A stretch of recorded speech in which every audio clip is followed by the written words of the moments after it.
जो लोटे हैं, लोटे आज बुरी तरीके से क्रश हो चुके हैं और ये भी मुतालबा है कि जितने हमजा शहबाज ने गैर कानूनी हुक्मनामे जारी किए हैं, जितने गैर कानूनी तौर के ऊपर सरकारी अखराजात इसने किए हैं, वो भी इनसे जो है वो रिकवर करवाए जाएं।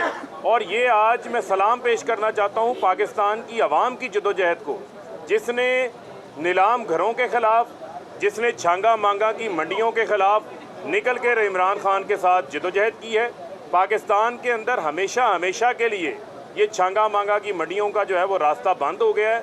और आज उन लोगों को भी शर्म आनी चाहिए जिन्होंने पाकिस्तान की इस जमहूरियत को गदला किया, जिन्होंने इन ऐवानों की बेतौकीरी की।